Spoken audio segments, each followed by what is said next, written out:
African fashion did not fall short of inspiring world trends in 2017, but the industry still struggled to win the kind of support enjoyed by fashion players in other parts of the world. No longer content with just showcasing their creations, in 2017 African designers called for greater investment in the industry. Africa's fashion sector has caught the attention of international designers and inspired catwalks in fashion capitals like Paris, Milan and New York in recent years. But that appreciation abroad and the creativity shown by designers from the continent is not enough to get the industry to a place where it can contribute towards economic growth and sustainability.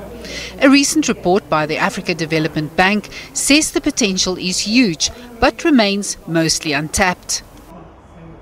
You don't want to take uncalculated risks in business. You need the base, you need the frame, and in this industry we are the ones making the base and the frame and even the pyramid on top, and it turns into a bit of a circus. Economist Emanuela Gregorio, who helped set up the African Bank's Fashionomics initiative last year, says the fastest way to get the industry going is to help finance small and medium enterprises. Targeting SMEs is the way to go, because SMEs are the ones that they are occupying, and they are the main actors of the value chain of the textile and apparel.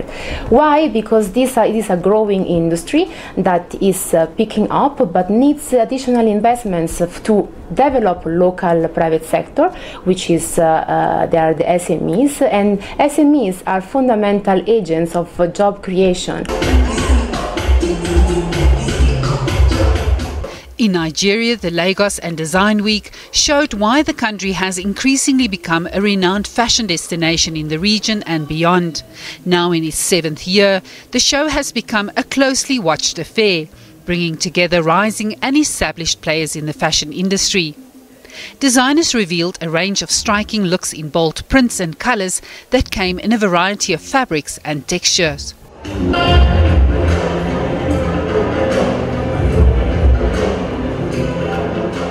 I think they're stunning. I think a lot of them really show the talent that we have in Africa. So it's not to say that we can't compete on a global stage with, other designers from, Europe or the US or even Asia.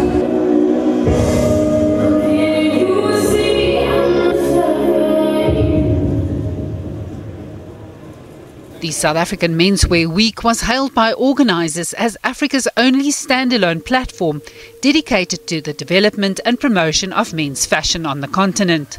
South Africa is one of the continent's most successful fashion industries and was worth more than 200 billion rand at the end of 2014. Now in its 5th edition, South African Menswear Week showed African designers challenging the imagination of men's style.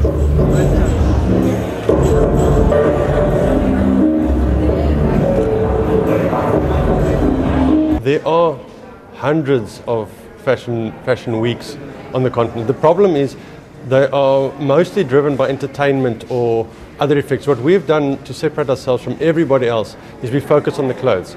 We have only the best designers that get curated. There's a whole process to curate to get the best clothing onto our runway, and that is why everyone comes here to look at this point where the clothes is, because they want to see what are the new trends, what's happening in African fashion. The tests are done and over, and all the results are in. In Zimbabwe, artist Rutendo Karikoga used fashion and film to channel the pain of battling cancer. She found out she had stage 1 breast cancer just as she was launching a career in design in 2016. She launched her exhibition of bags, paintings and a short film titled The Art of Chemotherapy, A Journey with No End. There were 23 bags in the exhibition, each inspired by a story about a person living with cancer or another health issue. Each is made from locally sourced leather and canvas with the detail painted by hand.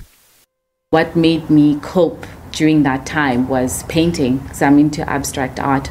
And that's how I could express how I was feeling at the time.